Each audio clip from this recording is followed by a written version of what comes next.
Welcome to Hacking Your Leadership. I'm Chris, and welcome to this week's Thoughtful Thursday. A huge thank you to everyone listening right now, especially those of you who tune in every Monday and Thursday. Don't forget to follow us on Instagram at Hacking Your Leadership and leave us a review on iTunes. Also, if you find value in this show, make sure you subscribe to our show. For this week's episode, I want to talk about gratitude. When I was in high school, one of the biggest comedy albums out at the time was by Chris Rock. And one of the things he joked about was a person bragging about having never gone to jail, like it was something to be proud of. And his response was, "What did you want, a cookie? You weren't supposed to go to jail." 17-year-old me laughed hysterically. The implication being that some people expect praise for doing things that others count as the cost of admission. You don't expect praise for being employed, you expect praise for getting promoted, because simply having a job doesn't really set you apart, while moving up probably does. You don't expect praise for showing up to class on Wednesday morning, you expect praise for graduating college, because simply showing up doesn't set you apart, while graduating probably does. There are countless examples of this throughout life, and each of you listening must decide on your own what you believe warrants praise. If your social and professional circles agree with your standards, then praise will be given when it's deserved.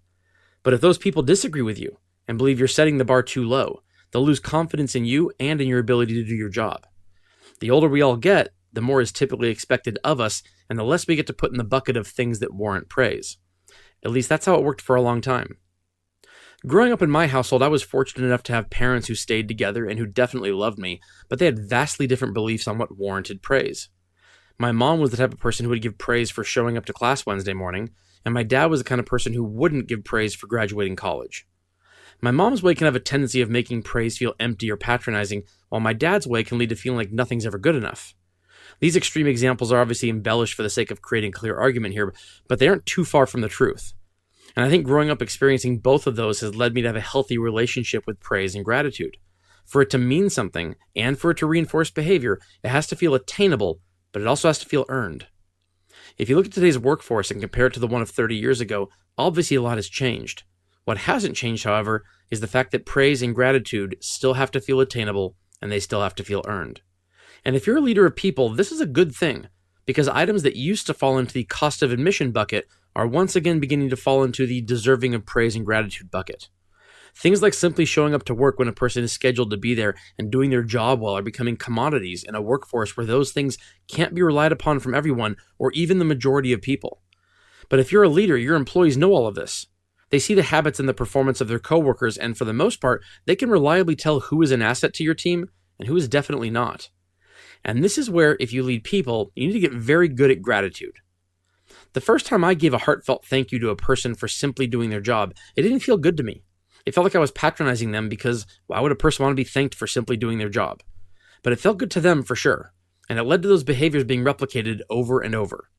And this is why gratitude is fantastic for holding people accountable. It separates great performance from poor performance by shining a spotlight on examples of good, which in turn shines a spotlight on places where performance needs to improve. When simply coming to work does set a person apart from their coworkers, when putting forth effort and doing a job well does make a person stand out, those behaviors deserve gratitude. And not gratitude for the sake of gratitude. This isn't checking off a box on your to-do list. I mean real gratitude. Appreciation for doing something when so many others choose not to. I have no doubt that if you're a leader of people, your job is easier when your team does their jobs well. The fires you must put out and the reactions to various problems are fewer and further between when your people bring with them to work a sense of pride and conscientiousness, not just a desire to avoid getting reprimanded. The sooner you understand this and how to practice it accordingly, the more engaged your team will become. Thanks for listening, and we'll see you on Monday.